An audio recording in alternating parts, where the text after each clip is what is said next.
guys, this is Comic Uno, and today I'm doing a topic video on top 10 WCW/TV shows. The reason I say WB and CW/ is because CW was made in 2006, and that was a combination of the WB and UPN, so you had to mix them all up. So yeah, these are my top 10 shows from that same network.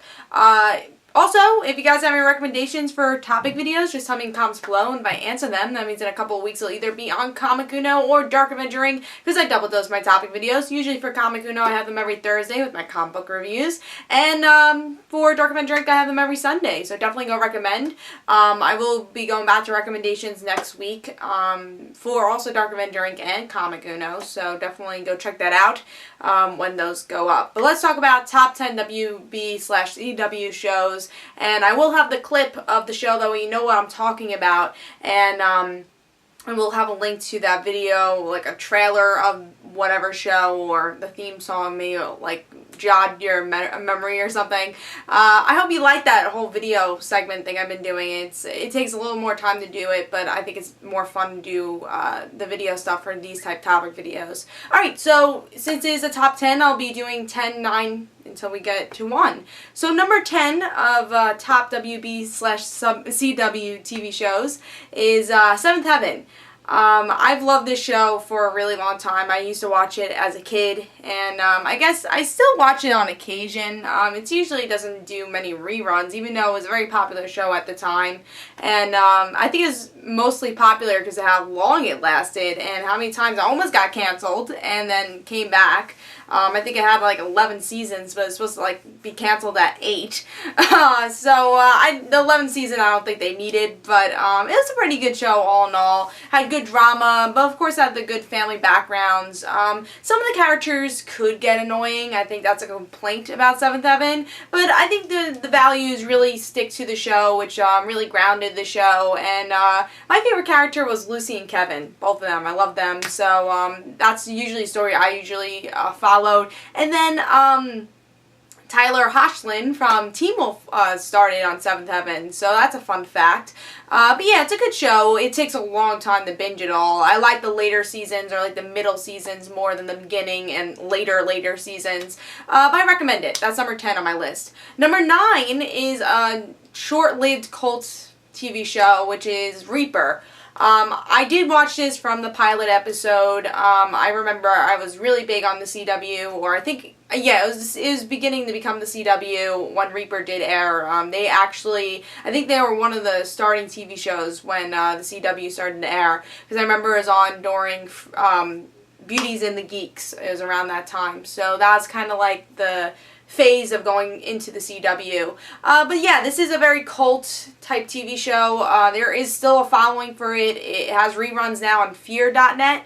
And it's a fun show. It's a comedy, had a really good cast. If you watch Rookie Blue, the person who plays the main character, Andy, in that show is actually Andy in this show. And she also was in Heroes for a little while. Missy Pilgrim, I think her last name is. So that's kind of a fun fact. And this is a very fun show. I warn you, if you do binge this show, it does end in a cliffhanger where you're like, what? How do you end a show like this? Because they did think they were going to get picked up. I don't know what the writers were thinking of going. I don't know if they ever revealed a way they're actually going with the show. I think maybe in an article once they did say, oh, we wanted to do this with the show. And also the guy who plays the devil in this show is amazing. I think he does a really good charismatic character, really what you need for this show. But if you really like those type of comedy, dramedy type shows, definitely watch Reaper. It's a great cult classic where, again, the ending did leave on a cliffhanger, but I still think it's worth watching. It really ended too soon, a short-lived show. Alright, number 8 is a show that did end a while ago, but has definitely been in the news lately, and that's Veronica Mars. I did not originally watch this when it was on. I think it was on the WB, and then it went into the UPN for its last season, season 3. I did watch it a while ago, though. Like, I started watching it probably my sophomore year of high school. So that was about 4 years ago. But I love this show because it's a strong female lead, a sarcastic female lead, and you don't really get to see that. I think Veronica Mars is definitely a character that you never really saw on TV, and another show that the cast just really meshed really well. And I guess it had that kind of, not Buffy tone, but in a way that had to do with high school, and it had a mystery. Maybe it's a little bit of a Buffy tone, but I liked it. You know, I really liked that they had different mysteries each episode, but it was more of that broader story arc mystery throughout the season. So they had the whole, which a fun fact is that, what's her name? Amanda Seyfried started her career in Veronica Mars. She was the first mystery of the show. So season 1 had one main mystery and like little mysteries in each episode that led up to that mystery. And I think that was a really good format for this show. And I liked it. It was a really great show, and I can't wait for the movie. I am a backer for the movie because I love the show, and I think people should give Veronica Mars a chance because it's such a cult classic, and really a show that you should have under your belt. It's something very different that I still haven't seen on television, and especially if you like mystery shows. Number 7 is Sabrina the Teenage Witch. This is another show that, you know, I'm a big fan of the CW and WB in general. This is a channel I grew up with, and I will still always watch and look forward to new shows and give them a try. But with Sabrina, it's a popular show, and it still has plenty of repeats. When I remember, I did watch it when it was on, but I was really young, and I remember when it got canceled, I was like maybe 2nd grade, because it was like 2002 it got canceled, I think. So I was in 2nd grade when it got canceled, but I remember when it got canceled, and I watched the show ongoingly.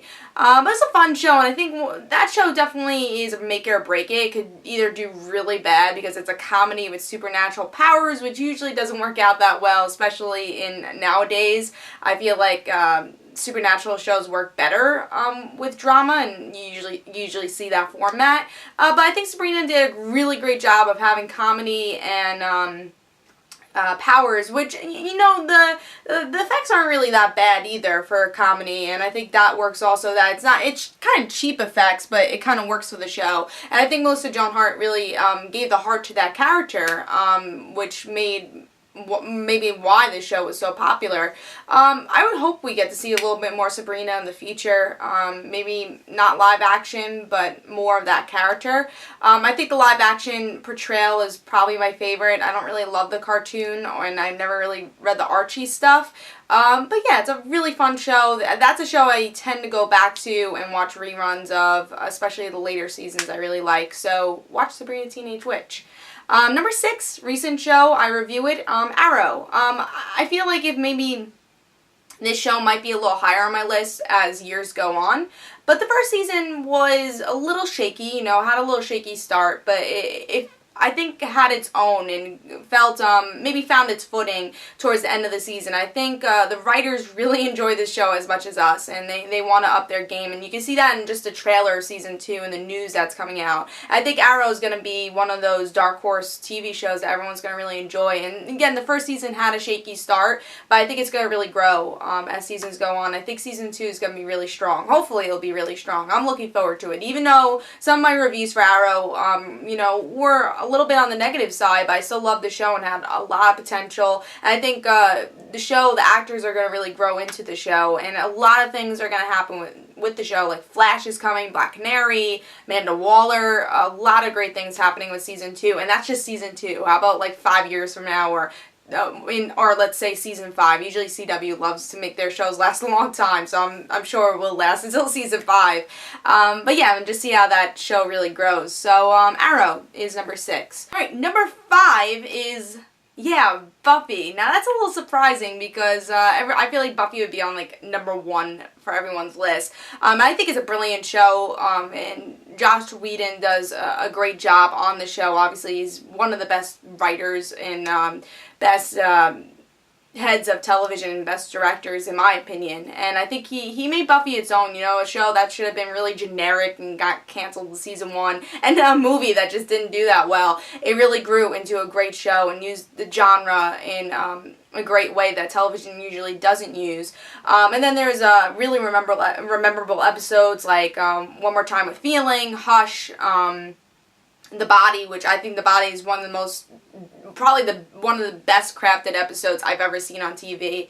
But yeah, Buffy has another strong female lead character, but of course, why is it so popular is because I think people could relate to her. It had a fun story, it had comedy, it had drama, it had like every genre you could have in a TV show, and I think that's why it lasted so long and why the fans still exist, obviously. A very strong fan base with Buffy. If you've never seen Buffy, watch it. Personally, my favorite seasons, I know maybe I'm the minority on this, is the first 3 seasons. I love the high school years, and that's what I watched from Buffy. I watched other seasons also, but I had more fun with the first 3 seasons. I felt it was a little bit more grounded and of course still into the mythology and everything, but it was a little bit more of a grounded show with the first 3 seasons. And my favorite character is Cordelia, and she was in the first 3 seasons, and then she moved on to Angel. Yeah, Buffy, if you haven't seen it, obviously it's a great show and one of the best TV shows, in my opinion, on television.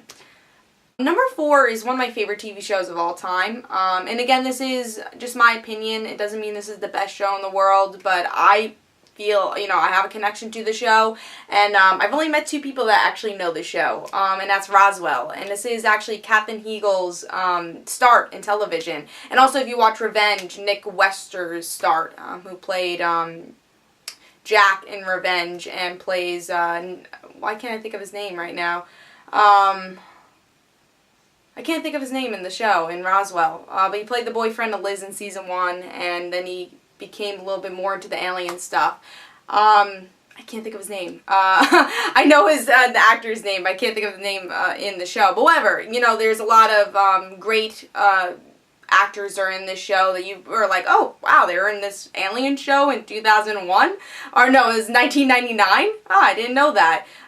Especially Katherine Heigl, because everyone knows her from Grey's Anatomy, but she actually made her start on Roswell, and I think she's still friends with the person who plays Maria, and you see them kind of connect with each other on Twitter, which is really fun. But going to the show, it's a really fun show. I think it lost itself in season 2 a little because it went into mythology a lot of aliens, but the first season's really grounded and really about the relationship of Liz and Max, and I think that really is what grounds this show and makes this show very special. I think they have one of the best chemistry on a TV show, and that's why I really love this show. And the story gets really developed, and the characters get really developed, and they change.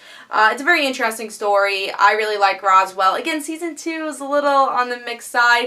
Again, I've only met 2 people that ever even seen this show, but it's on Netflix, so give it a try. It's a really good show, especially season 1. It's great. If you love the supernatural genre, I recommend Roswell. I've even read the books of after Roswell ended, so great show. Season 3 also I really liked. I know some people didn't really like season 3 as much, but it got grounded again. It was more about Max and Liz. I don't want to spoil the show, but Max and Liz really do make the show, and watch Roswell. It's great. And again, if you like seeing actors and seeing how they start, Roswell has a lot of those actors.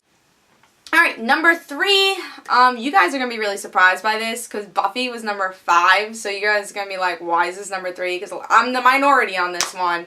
But Angel, I really love this show, and I personally like Angel better than Buffy. I think Buffy's better crafted, even though Josh Whedon did both of them.